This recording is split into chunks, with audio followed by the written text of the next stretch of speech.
I'm here to talk about success, right?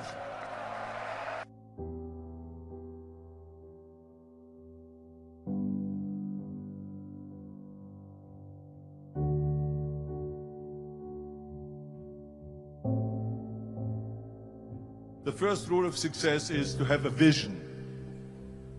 You see, if you don't have a vision of where you go, and if you don't have a goal where you go, you drift around and you never end up anywhere. It's like you can have the best ship in the world, you can have the best airplane in the world. If the pilot or the captain doesn't know where to go, it will just drift around. It will not end up anywhere, or most likely in the wrong place. So I was very fortunate that I stumbled onto my vision. I mean, as you know, I was born in 1947 in Austria after the Second World War. And I didn't really like Austria when I grew up. I couldn't wait to get out of there. I couldn't see myself becoming a farmer or a worker in a factory or anything like that, even though my parents wanted me to stay there and have a normal life. My father wanted me to become a police officer like he was. My mother wanted me just to stay there and marry a girl with the name of Heidi, hopefully, and have a bunch of kids and run around like the Van Trapp family in The Sound of Music. But that was their vision, not mine.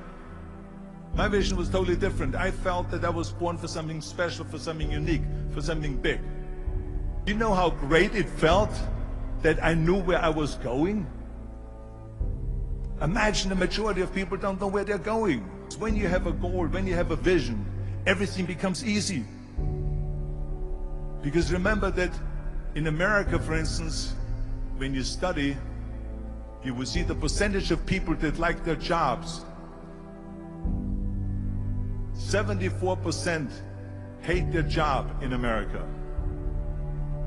Now, this is not much different when you come to Europe. The majority of people don't like what they're doing because they're really not doing it because they didn't have a goal and they followed this goal. They just aimlessly drift around, and then all of a sudden there's a job opening, so they get that job because you have to work. But then when you work, it's a chore. It's work. It's not fun. So if you think about, only a quarter of the people really enjoy what they're doing in life. That is unbelievable if you think about it. So I felt so blessed that I knew what I was doing. It's like a medical student that studies and knows he wants to become a doctor. You know where to go. So I knew where to go. So people always ask me, when they saw me in the gym in the pumping iron days, they say, why is it that you're working out so hard? 5 hours a day, 6 hours a day, and you have always a smile on your face. The others are working out just as hard as you do, and they look sour in the face. Why is that? And I told people all the time, I said, because to me, I'm shooting for a goal. In front of me is the Mr. Universe title. So every rep that I do gets me closer to accomplishing that goal, to make this goal, this vision, turn into reality. Every single set that I do, every repetition, every weight that I lift will get me a step closer to turn this goal into reality. So I couldn't wait to do another 500-pound squat. I couldn't wait to do another 500-pound bench press. I couldn't wait to do another 2,000 reps of sit-ups. I couldn't wait for the next exercise, for the next half hour of posing and all the kind of things that you have to do to be a champion. And with the age of 20, I went to London and I won the Mr. Universe contest as the youngest Mr. Universe ever. And it was because I had a goal. So let me tell you something, visualizing a goal and going after it makes it fun. You got to have a purpose no matter what you do in life. You got to have a purpose. So that's rule number one, have a vision. Rule number two is, don't listen to the naysayers. Don't listen to the naysayers.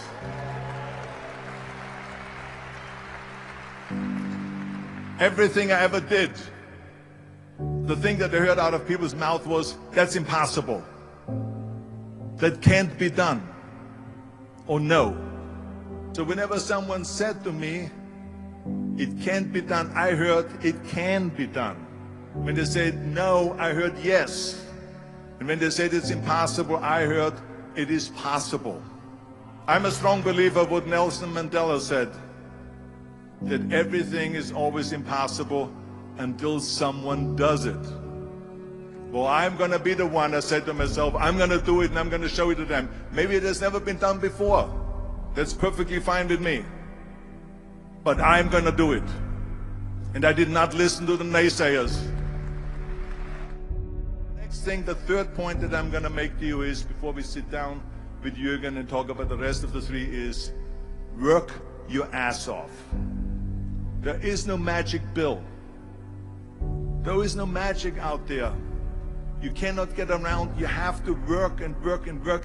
And it drives me crazy when people say that they don't have enough time to go to the gym for 45 minutes a day and work out. Or to do something for 45 minutes to an hour a day to improve. If it is physically improve or if it is mentally to improve.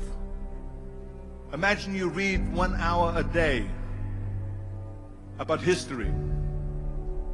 How much you will learn after 365 hours in 1 year. Think about if you study about the history of musicians, of composers, how much you would know. Imagine if you would work on a business, on some business that you want to develop every day for an hour. Imagine how further along you will go and get. So it drives me nuts because we have, when people say we don't have the time, we have 24 hours a day. We sleep 6 hours a day, so that gives you still 18 hours. And there's someone shaking their head out here in front. They say probably, I don't sleep 6 hours, I sleep 8 hours, right? Or just sleep faster.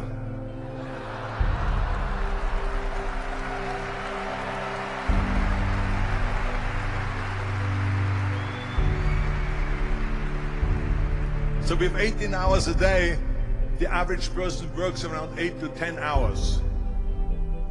So let's assume it's 10 hours, so we have 8 hours left. Then you travel around an hour a day, maybe 2 hours a day. So now you have still 6 hours left. So what do you do with the 6 hours? What do you do with the 6 hours? Then we eat a little bit, then we schmooze a little bit, talk a little bit to people and all that stuff. But you can see how much time there is available if you organize your day. So you got to work hard. I mean, let me tell you something. When I went to America, I went to college. I went and worked out 5 hours a day. And I was working on construction. Because in those days in bodybuilding, there was no money.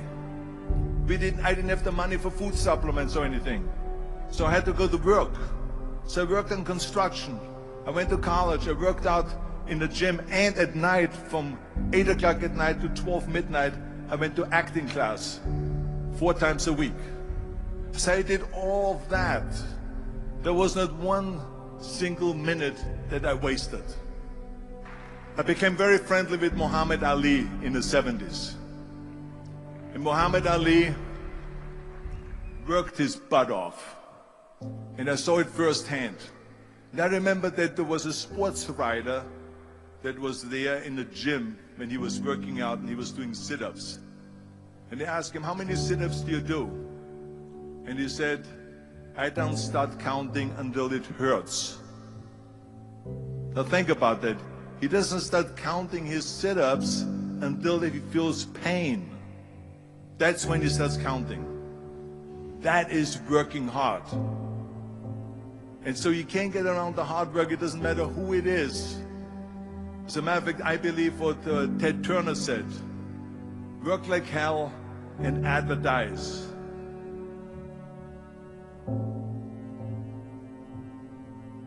You get it? Work like hell, go to bed, and early to rise, work like hell and advertise. So you work your ass off, and then you let the world know about your work.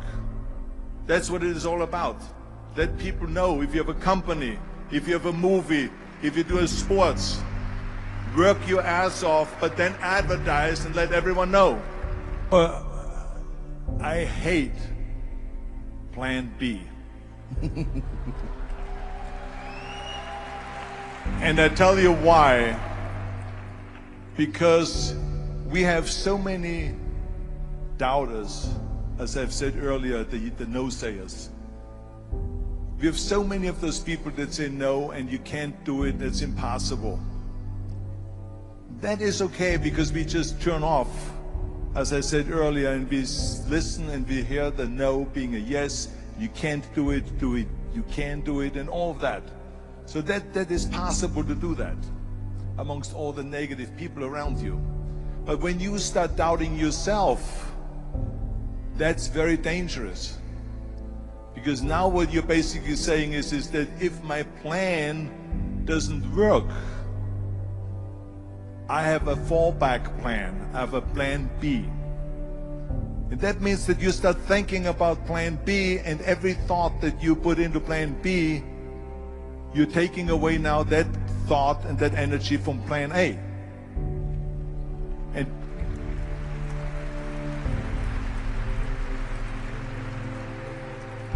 And it's very important to understand that we function better if there is no safety net, because plan B becomes a safety net. It says that if I fail, then I fall and I get picked up and I have something else there that will protect me.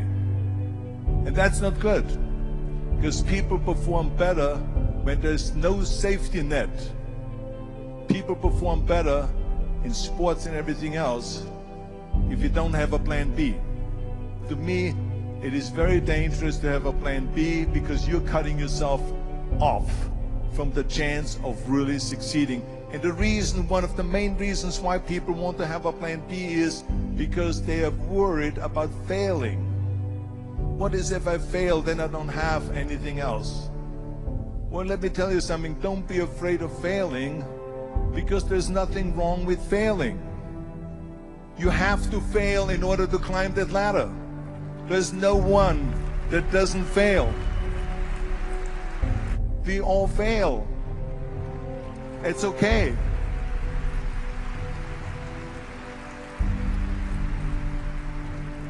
What is not okay is that when you fail, you stay down.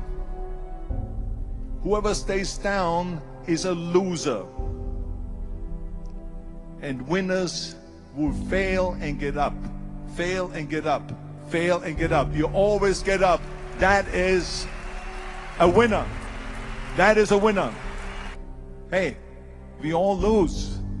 We all have losses. This is okay. And this is why I say don't be worried about losing, because when you're afraid of losing, then you get frozen. You get stiff. You're not relaxed. You got to be, in order to perform well in anything, if it's in boxing or if it is on your job or with your thinking, is only happening when you relax. So relax. It's okay to fail. Let's just go all out and give it everything that you got. That's what it is all about. So don't be afraid to fail. This is one of my 6 rules to success. You can only feel complete as a person if you think about what can you do for your fellow member around you that maybe needs help. I felt like that. Everyone has a different motivation why you get into that. I was an immigrant going to America, and I saw how America was the most generous country in the world. I mean, they opened up their arms to me, they helped me, they invited me for Thanksgiving dinner. The people, they brought me, the bodybuilders in the gym brought me plates to my apartment because I had no plates, I had no silverware, I had no bedware, I had no pillows, I had no blanket, I had no TV, I had no radio, I had nothing. They brought it to my apartment. They helped me. And I saw that firsthand, this generosity in America. And I said to myself, as an immigrant that is being embraced with open arms, that I need to go and make sure that I give something back.